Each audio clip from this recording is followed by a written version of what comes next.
String of circular wire. ఒక circular wire ఉందంట, ఓకేనా?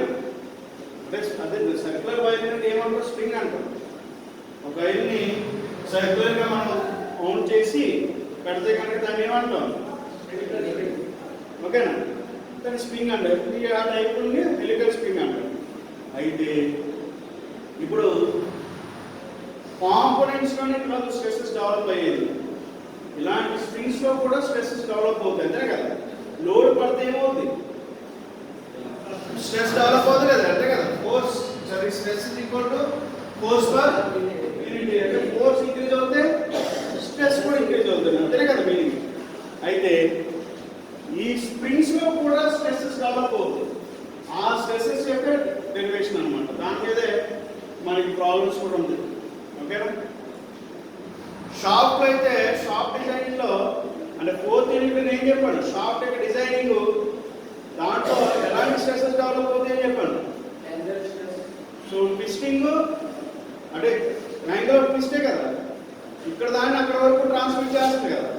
అంటే angle of twist at the same bending 2 loads base చేసుకుని డయామీటర్ ఆఫ్ ద షాఫ్ట్ ఎలా design చేసామో చెప్పాను. అది సేమ్ స్ప్రింగ్స్ కూడా డిజైన్ చేయగలగాలి అన్నమాట యాజ్ ఇంజనీర్, ఓకేనా? సో ఇక్కడ నేను కొన్ని టర్మ్స్ చెప్తాను, చూడండి ఒకసారి. ఆ టర్మ్స్ అంటే బిఫోర్ మూవింగ్ ఆ టర్మ్స్ నేమ్స్ ఏదైతే పడతాయో అది అని నెమకల్చర్ అనమాట. అంటే స్ప్రింగ్ గురించి మాట్లాడాలంటే ఈ విధంగానే మాట్లాడాలి, వేరే మాట్లాడడానికి లేదు, ఓకేనా? దీన్ని ఏమంటారంటే డయామీటర్ ఆఫ్ ద వైర్ అంటారు, స్మాల్ డి. అంటే ఏదైతే వైర్ నేను స్ప్రింగ్ కింద తీసుకున్నానో ఆ స్ప్రింగ్ ఏమంటారు? డయామీటర్ ఆఫ్ ద వైర్ అంటారు, ఓకేనా? ఈ diameter of the coil that is capital D తో చెప్పాను. అంటే ఎంత అయితే డయామీటర్ ఉందో స్ప్రింగ్ దాన్ని ఏమంటారు?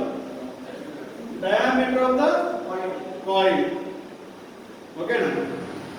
నెక్స్ట్ ఇక్కడ నుంచి ఇక్కడ వరకు లెంత్ ఆఫ్ ద స్ప్రింగ్. అంటే దీన్ని ఎలా రాయొచ్చు అంటే లెంత్ ఆఫ్ అంటే నెంబర్ ఆఫ్ యాక్టివ్ రింగ్స్ అన్నమాట, ఓకేనా? అంటే యాక్టివ్ ఉన్న వాటి లెంత్ ఆఫ్ ద స్ప్రింగ్, ఓకేనా? నెక్స్ట్ ఈ స్ప్రింగ్ కి దీనికి ఉన్న డిస్టెన్స్ ని పిచ్ అంటాం అన్నమాట. అంటే ఒక రింగ్ కి ఇంకొక రింగ్ కి ఉన్న డిస్టెన్స్ ని పిచ్ అంటాం అన్నమాట, ఓకేనా? ఇది దీని మీద పడే లోడ్ ని W అంటాం. మరి చెప్తాను, small D diameter of the wire, ఓకేనా? క్యాపిటల్ డి కాయిల్ యొక్క డయామీటర్ అంటే స్ప్రింగ్ యొక్క డయామీటర్ అన్నమాట, ఓకేనా? Coil diameter. నెక్స్ట్ ఒక పిచ్ కి అంటే ఒక రింగ్ కి ఇంకొక రింగ్ కి ఉన్న డిస్టెన్స్ ని పిచ్ అంటారు, ఓకేనా? ఇది total number of active links అన్నమాట. దీన్ని లెంత్ అంటారు. నెక్స్ట్ దాని మీద పడే లోడ్ W అంటారు, ఓకేనా? ఇలా లోడ్ పడటం వల్ల అంటే పైన లోడ్ కింద లోడ్ అప్లై చేశాను అనుకోండి. ఎగ్జాంపుల్ పైన లోడ్ కింద లోడ్ అంటే ఇలా కంప్రెస్ చేశాను అనుకోండి. అది కంప్రెస్ అవుతా లేదా? అలా కంప్రెస్ అవ్వడం అయిన తర్వాత, ఓకేనా, ఇలా లోడ్ అప్లై చేసిన తర్వాత ఆ స్ప్రింగ్ లో కొంత స్ట్రెస్ డెవలప్ అవుతుంది లేదా? ఆ లోడ్ తీసామనుకోండి అప్పుడేమో ఫ్రీ అయిపోతుంది. అంటే there is no stresses induced in that particular spring element without load. అంటే లోడ్ తీసేగా ఉన్న దాన్ని ఫ్రీ లోడ్ అంటాం, అంతేనా? లోడ్ అప్లై చేయడం వల్ల ఏమవుతుంది? కంప్రెస్ అవుతుంది లేదా? అవుతా లేదా? అంటే కంప్రెస్ అవుతుంది అంటే మీనింగ్ స్ట్రెసెస్ డెవలప్ అవుతుంది లేదా? అంతే కదా? లోడ్ తీసామనుకోండి అప్పుడు ఫ్రీ అయిపోతుంది. అంటే దెర్ ఈస్ నో స్ట్రెసెస్, అంతేనే కదా? Stress is equal to force per unit area. Force increases, stress is also increase, అంతేనే కదా? మీనింగ్ పర్టికులర్ ఏరియా మీద ఒక ఫోర్స్ ఇంక్రీజ్ చేసాం అనుకోండి, స్ట్రెస్ కూడా ఇది జీరో. అంటే ఫ్రీ చేసాం అనుకోండి, స్ట్రెస్ కూడా.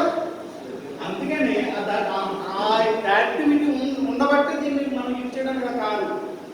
అంటే వితౌట్ లోడ్ తీసేసామని కాదు, ఫ్రీ అయిపోతుంది. అంటే స్ట్రెసెస్ ఏమవుతుంది, జీరో అయిపోతుంది. మళ్ళీ యాక్చువల్ ప్లేస్ వచ్చేస్తుంది. అందుకే దీన్ని ఉపయోగించడానికి కాదు. స్ప్రింగ్స్ చాలా ప్లేసెస్ చూడండి ఒకసారి. ఇక్కడ ఇలా లోడ్ అప్లై చేయడం వల్ల ఈ కాయిల్ యొక్క డయామీటర్ అంటే ఆ కాయిల్ ఎక్స్టెండ్ అవుతుంది అనమాట. అంటే ట్విస్టింగ్ అవుతుంది అనమాట. ఓకేనా? ట్విస్టింగ్ అంటే ఏంటి అంటే ఈ వైర్లో ట్విస్టింగ్ డెవలప్ అవుతుంది. Twisting moment, not tension, not compression. నేను మాట్లాడితే ట్విస్ట్ అవుతాయి అనమాట. ఇలా లోడ్ అప్లై చేయడం వల్లే నేను అప్లై చేసింది కంప్రెస్డ్, బట్ స్ప్రింగ్లో డెవలప్ అయ్యేది ఏంటి, టార్క్లో డెవలప్ అవుతుంది. ఒక ట్విస్టింగ్ డెవలప్ అవుతుంది. ఓకే, సో మనకి ట్విస్టింగ్కి మనకి రిలేషన్ తెలుసు. P by J it is equal to ఏం చెప్పాలి, ట్విస్టింగ్ టౌ బై ఆర్, అంతే కదా. టౌ బై ఆర్ అంటే దాన్ని ఏం రాయొచ్చు, D by 2 కింద రాయొచ్చు అని చెప్పాలి. అంతే కదా. ఇది ట్విస్టింగ్ ఈక్వేషనే కదా. ఎందుకు ట్విస్టింగ్ వస్తుంది, ఎందుకు ట్విస్టింగ్ అవుతుంది రావడానికి కాదు ఏంటి, కంప్రెస్ లోడ్ అప్లై చేయడం వల్ల ఈ స్ప్రింగ్ లో డెవలప్ అయ్యే రియాక్షన్స్ మాట్లాడుతుంది. అందులో ఆ రియాక్షన్ ఏమవుతుంది, ట్విస్ట్ అవుతుంది. షార్ప్ లో డెవలప్ అయితే ఏంటి, ఇక్కడ ఫోర్స్ ఇంజిన్ లో ఫోర్స్ డెవలప్ చేస్తే ఒక స్పీడ్ ఇస్తే సేమ్ స్పీడ్ డిఫరెన్షియల్ ట్యూబ్కి వెళ్తుందా లేదా, డిఫరెన్షియల్ గేర్ బాక్స్. అంటే ఏమవుతుంది, నేను ఎంత ట్విస్ట్ చేస్తే అదే సేమ్ అక్కడ కూడా ట్విస్ట్ అవుతుంది. అంటే అందులో లిబరేట్ అయితే ఏంటి, ట్విస్టింగ్ మూమెంట్. అంటే అందులో ట్రాన్స్మిట్ చేస్తే ఏంటి, ట్విస్టింగ్ మూమెంట్ అంటే షార్ప్. సో సేమ్ ఇక్కడ కూడా ఇలా లోడ్ అప్లై చేయడం వల్ల ఈ రింగ్స్ ఏదైతే ఉంది ఆ రింగ్స్ ట్విస్ట్ అవుతాయి అన్నమాట. దాన్ని ఏమనుకున్నాం అంటే ట్విస్టింగ్ అవుతుంది కాబట్టి torque equation P by J is equal to tau by R. R ని రాయొచ్చు D by 2 కింద రాయొచ్చు. చూడండి ఒకసారి. అంటే J అంటే మనకి 5 by 32 D power 4 అన్ని సబ్స్టిట్యూట్ చేయండి. అంటే T ని మనం మళ్ళీ కొట్టు, T ని ఇక్కడ ఎలా రాయొచ్చు, T అంటే ఏంటి, టార్క్ అంటే ఏంటి, ఫోర్స్ ఇంటూ పర్పెండిక్యులర్ డిస్టెన్స్ కదా. పర్పెండిక్యులర్ డిస్టెన్స్ ఈ డయామీటర్ అనుకో. అంటే టార్క్ అవుతుంది అంటే ట్విస్ట్ అవుతుంది అంటే బికాస్ ఆఫ్ లోడ్ వల్ల, అంతే కదా. నేను మనం సైకిల్ తొక్కుతున్నప్పుడు ఫోర్స్ అప్లై చేస్తాను, మనకు డెవలప్ అయింది ఏంటి, వీళ్ళను టార్క్ డెవలప్ అవుతుంది, అంతే కదా. అంటే force torque is equal to force into perpendicular distance కదా. ఈ force is zero, torque is also zero కదా. అంటే నేను స్టేషనరీ ఉండడం కోసం ఏం చేస్తావు, అక్కడ ఫోర్స్ అప్లై చేయాలి అంతే. అప్పుడు ఏమవుతుంది, టార్క్ ఏం జీరో అయిపోతా, నువ్వు స్టేషనరీ ఉంది, అంతే కదా. అంటే ఈ ఫోర్స్ ఇంక్రీజ్ చేస్తే టార్క్ ఆల్సో ఇంక్రీజ్ అవుతుంది. అంటే నేను ఫోర్స్ ఇంక్రీజ్ చేస్తే ట్విస్టింగ్ ఎక్కువ పెరుగుతా లేదా, అంతే కదరా. సైకిల్ అదే కదా జరిగింది. మనం పెడల్ మీద ఫోర్స్ అప్లై చేస్తే వీల్ ఏంట్లో డెవలప్ అవుతుంది, టార్క్ డెవలప్ అవుతుంది. ఫోర్స్ ఇంక్రీజెస్, నేను ఇంకా గట్టిగా ఎక్కాలనుకో టార్క్ ఇంకా పెరిగింది, అంతేగా తగ్గుతుందా, పెరిగింది. ఎందుకంటే force is directly proportional to torque. ఈ force increases, torque is also increase. Force is zero, torque is also zero. అందుకే నా వెహికల్ ఫైండ్ అవుట్ చేసినప్పుడు ఒక 400 years బ్యాక్ ఆ సైకిల్ ఫైండ్ అవుట్ చేసినప్పుడు అది విషయం తెలియకపోవచ్చు, కానీ మన యాజ్ ఇంజనీర్గా మనకు తెలిసిన విషయం అదే చెప్పింది. అయితే చూడండి ఒకసారి, ఇక్కడ నేను ఫోర్స్ అప్లై చేస్తే ఇది ట్విస్ట్ అవుతుందా లేదా. అది మన టార్క్ ని ఎలా రాయొచ్చు, టార్క్ ఇది ఇక్కడ అప్లై చేసిన లోడ్ ఏంటి, W పర్పెండిక్యులర్ డిస్టెన్స్ ఎంత, D by 2, ఇదే కదా పర్పెండిక్యులర్ డిస్టెన్స్ అంటే D by 2 distance. W into D by 2 అంటే టార్క్ నేరా ఇచ్చు W into D by 2. Okay, నేను J నాకు వైపు పంపించేసాను. J అంటే ఎంత, 5 by 32 into D power 4, ఓకేనా, into tau into 2 by D, అంతేనా. నేను రెసిప్రోకల్ 2 బై dt నేను టౌ 1 అనుకోండి, ఎందుకంటే ట్విస్టింగ్ లో డెవలప్ అవుతుంది, డైరెక్ట్ స్ట్రెసెస్ కూడా డెవలప్ అవుతాయి. అక్కడ లిమిట్ అయితే టౌ 1. ఇక్కడ చూడండి ఒకసారి, ఈ 2 దీంట్లో 16 టైమ్స్, ఈ d 3 టైమ్స్ క్యాన్సిల్ అయింది. సో రిమైనింగ్ ఈక్వేషన్ ఏమైందో చూడండి ఒకసారి. నేను టౌ 1 మాత్రం రాస్తాను.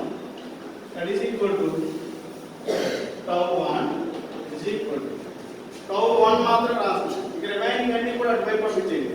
అంటే ఇక్కడ చూడండి 2 కూడా దీంట్లో 8 టైమ్స్ క్యాన్సిల్ అయింది. అంటే 8 into very good 8 into w by wd by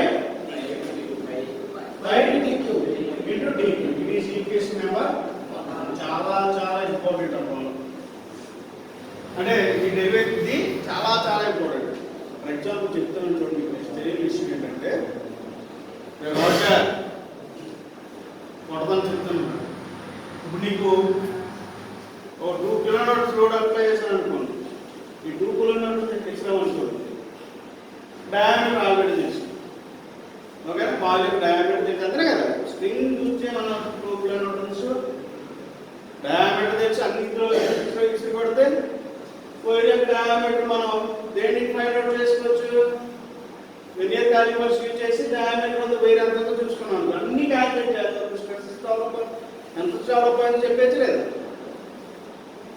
అదే ఇదే స్ట్రెస్సెస్ని బట్టి డయామీటర్ అంటే ఇంత స్ట్రెస్ డెవలప్ అవుతుంది అనుకోండి. అప్పుడు నేను డయామీటర్ వైర్ పెట్టచ్చా లేదా? అంటే these relation between the stresses and diameter of the wire.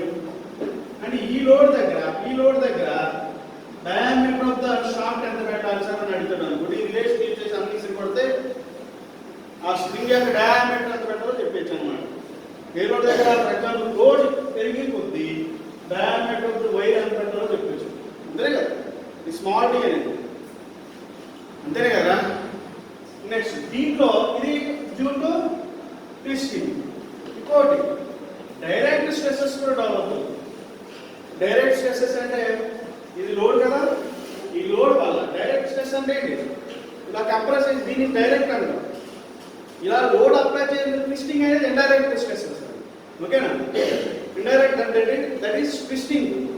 Twisting అనేది ఇండైరెక్ట్, డైరెక్ట్ ఉంటుంది కదా. ఓకే, కంప్రెస్ అవుతుంది అంటే దాన్ని ఎలా రాయొచ్చు? Tau 2 it is equal to force per unit area. Force ఎంత ఇక్కడ అప్లై చేసింది? W అంతేనే కదా. ఏరియా ఎంత ఎంత? 5/4 d స్క్వేర్ 5/4 d స్క్వేర్. అంటే నేను దీన్ని ఇంకా రాస్తే 4w 5d స్క్వేర్. ఇది ఈక్వేషన్ నెంబర్ 2. ఈ రిలేషన్ కూడా మనకు w తెలిస్తే ఓకేనా, దాని యొక్క డయామీటర్ ఫైండ్ అవుట్ చేయొచ్చు అన్నమాట. ఓకే, ఇది ఈక్వేషన్ నెంబర్. అంటే ఒక లోడ్ అప్లై చేయడం వల్ల, కంప్రెషన్ లోడ్ అప్లై చేయడం వల్ల ట్విస్టింగ్ కూడా డెవలప్ అవుతుంది, అలాగే డైరెక్ట్ స్ట్రెస్ రెండు అంటే నార్మల్గా డెవలప్ అవుతుంది, ట్విస్టింగ్ అవుతుంది. అంతేనే కదా. ఇలా స్ప్రింగ్ నేను అప్లై చేశాను అనుకోండి, ఆ స్ప్రింగ్ ఏమవుతుంది? ఎక్స్టెండ్ అవుతుంది లేదా? అంటే ఎక్స్టెండ్ అవుతుందంటే ట్విస్టింగ్ అవుతున్నట్టు. దాన్ని యొక్క కాయిల్ యొక్క ఎలాబరేట్ చేసుకుంటుంది, అంటే ట్విస్ట్ అవుతుంది అది. అంతేనే కదా. అలాగే కంప్రెస్ అవుతుందంటే డైరెక్ట్ స్ట్రెసెస్ కూడా డెవలప్ అవుతుంది, రెండు అవుతుంది. ఇప్పుడు total stress tau it equal to అంటే స్ట్రెసెస్ ఇది హెలికల్ స్ప్రింగ్ కదా. అంటే టోటల్ స్ట్రెసెస్ ఇక్కడ కావాల్సింది. అంటే tau it equal to tau 1 plus tau 2. అంటే tau it equal to 8wd 5dq plus 4w 5d square. Okay, so for my current నేను ఏం చేస్తానంటే 8wd 5dq కామన్ తీస్తే నాకు ఏం మిగిలింది? 1 ప్లస్ ఇక్కడ ఏం మిగిలింది? 8 తీసాను. Very good 2. Okay, capital D ఎందులో ఉన్నా అందుకని మనం ఏం చేయొచ్చు డి పైన ఇక్కడ D cube D cube cancel చేసి అంతేనే కదా అంటే దీంతో మల్టిప్లై చేసి వచ్చేది వస్తుందా రావట్లేదు ఒకసారి చూసుకోండి ఎంత 8W క్యాపిటల్ డి అంతేనే కదా 8W capital D small D by ఇక్కడ 2 D cube capital D dt cancel అయింది 4 టైమ్స్ క్యాన్సిల్ అయింది ఇది స్క్వేర్ అంతే ఎంత అయింది 4W బై 5d స్క్వేర్ అంతేనే కదా అదే కదా వచ్చింది అంతేనే కదా అని నేను ఇదంతా కామన్ చేశాను ఎందుకంటే ఇక్కడ స్ప్రింగ్ ఇండెక్స్ వచ్చింది స్ప్రింగ్ ఇండెక్స్ అంటే చూడండి వస్తుంది క్యాపిటల్ డి బై దాన్ని సితో రిప్రజెంట్ చేస్తాను గుర్తుపెట్టుకోండి స్ప్రింగ్ ఇండెక్స్ అంటే క్యాపిటల్ డి స్మాల్ డి అలాగే స్పిచ్ ఎల్ డబ్ల్యూ ఇవి కాకుండా నెక్స్ట్ వచ్చేది స్ప్రింగ్ ఇండెక్స్ అంటారు C it is reciprocal of diameter of the coil by diameter of the bind అంటే capital D by small D ఎలా రాయించదండి చూడండి 8WD by 5d cube into 1 plus 1 by 2 into capital D by small D కి రాయాలి అదే కదా అవుతుంది డిని by 1 అనుకోండి ఓకేనా డి బై 1 ఉంది అంటే దీని 1 బై డి కింద కన్వర్ట్ అవుతుంది అంటే దీనికి బై డి కింద కన్వర్ట్ అవుతుంది పైకి తీసుకెళ్తే డి అవుతుంది ఓకే సో ఇది రెండు కరెక్ట్ అంటే capital D by small D నే రాయొచ్చు సి దాన్ని ఏమంటాం స్ప్రింగ్ ఇండెక్స్ స్ప్రింగ్ ఇండెక్స్ అంటే నేను ఎలా రాయొచ్చు total shear stress is equal to 8WD by 5d cube into 1 plus 1 by 2 okay 1 plus 1 by 2 దీని అంతటి ఏమంటామంటే స్ప్రింగ్ ఫ్యాక్టర్ అంటాం అంటే 1 ప్లస్ 1 బై 2c ని స్ప్రింగ్ ఫ్యాక్టర్ దాన్ని denoted with k suffix s it is equal to 1 plus 1 by 2c అంటాం ఇవన్నీ మనకు ఉపయోగపడతాయి అన్ని ఆరాయచ్చు k suffix s it is equal to 8WD by 5d cube into k suffix s k suffix s into 8WD by 5d. So ఈ equation చాలా చాలా important. ఇదే stress developing ఏ spring element అదే కదా స్ట్రెస్ కదా stress it is equal to 8WD by 5d cube. అదేంటి sir అంటాం చూడండి ఒకసారి మనకి కాయిల్ యొక్క డయామీటర్ తెలుసుతా లేదా స్ప్రింగ్ అలాగే వైర్ యొక్క డయామీటర్ తెలుసు నేను అప్లై చేసి కొంత లోడ్ అప్లై చేస్తే చెప్పలేదు అంటే మనం ఎంత లోడ్ దగ్గర ఎంత స్ట్రెస్ డెవలప్ అవుతుందో చెప్పేయచ్చు అనమాట ఈ రిలేషన్ అర్థమైందా ఎందుకు స్ట్రెసెస్ వల్ల అది బ్రేక్ అయ్యే ఛాన్సెస్ ఎక్కువ ఉంటాయి కాంపోనెంట్ అంతే కదా ఏ కాంపోనెంట్ బ్రేక్ అవ్వాలన్నా ఇంజనీరింగ్ లో ఈ స్ట్రెసెస్ ఎక్కువ అవుతేనే బ్రేక్ అవుతుంది ఇప్పుడు నేను స్ట్రెసెస్ ఫైండ్ అవుట్ చేశాను అనుకోండి ఆ మెటీరియల్కి ఆ స్ట్రెస్ తట్టుకుంటుందో లేదో కంపేర్ చేసుకుంటాను డిజైన్ చేసేస్తాను అన్నమాట ఓకేనా ఫస్ట్ ట్విస్టింగ్ స్ట్రెస్ తర్వాత డైరెక్ట్ స్ట్రెస్ ఈ రెండింటిని టోటల్ స్ట్రెస్ క్యాలిక్యులేట్ చేస్తే వచ్చేస్తాను ఇక్కడ రెండు వచ్చినాయి ఒకటేమో ఇండెక్స్ ఇంకోటి స్ప్రింగ్ కాన్స్టెంట్ అదే ఓకే స్ప్రింగ్ ఫ్యాక్టర్ ఇది స్ప్రింగ్ ఇండెక్స్ ఓకే